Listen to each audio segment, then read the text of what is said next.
आज मैं आपको एक ऐसी कहानी सुनाने जा रही हूँ जो मेरी दादी ने मुझे सुनाई थी।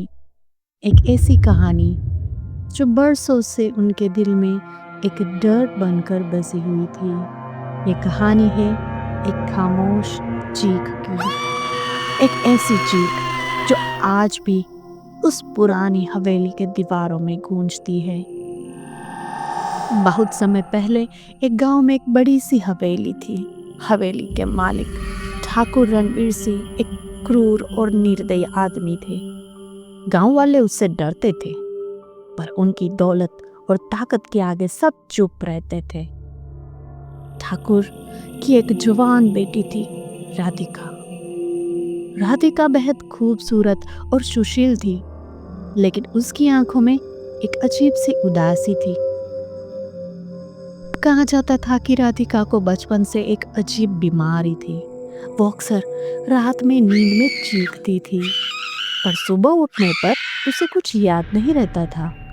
धीरे धीरे उसकी हालत बिगड़ती गई। वैद्य, हकीम सब हार मान गए। ठाकुर ने अपनी बेटी को ठीक करने के लिए हर मुमकिन कोशिश की, पर सब बेकार। एक दिन अनजान बाबा गांव में आए। उन्होंने ठाकुर के बारे में सुना और उनकी बेटी को देखने की इच्छा जताई। ठाकुर ने उम्मीद की एक किरण देखकर बाबा को हवेली में बुलाया। बाबा ने राधिका की जांच की और बताया कि इस पर बुरी आत्मा का साया है। उन्होंने कहा कि इस आत्मा को शांत करने के लिए एक विशेष पूजा करनी होगी। पूजा शुरू हुई। बाबा ने राधिका को एक कमरे में बंद कर दिया और बाहर से मंत्र पढ़ने लगे। अचानक कमरे के अंदर से जोरदार चीखें आने लगी। चीखें इतनी भयानक थी कि सुनने वालों के रोंगटे खड़े हो गए। ठाकुर और गांव वाले डर के मारे कांप रहे थे। कुछ देर बाद चीखें बंद हो गई। बाबा ने दरवाजा खोला। अंदर का मंजर देखकर सबके होश उड़ गए। राधिका कमरे में बेहोश पड़ी थी और कमरे की दीवारों पर खून से कुछ निशान बने हुए थे। बाबा ने बताया कि बुरी आत्मा को शांत कर दिया गया है, लेकिन राधिका को हमेशा के लिए इस दर्दनाक अनुभव की यादें रह जाएगी। इसके बाद राधिका कभी ठीक ही नहीं हो पाई।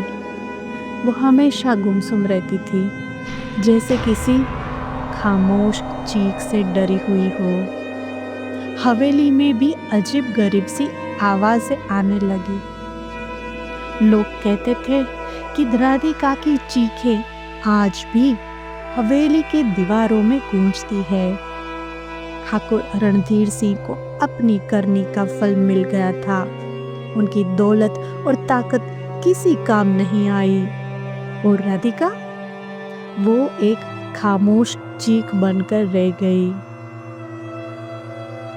तो ये थी कहानी एक खामोश चीख की। क्या वो चीख आज भी उस हवेली में गूंजती है? ये तो कोई नहीं जानता, लेकिन दादी कहती थी कि अगर आप कभी उस हवेली के पास से गुजरे तो शायद आपको भी वो खामोश चीख सुनाई दे।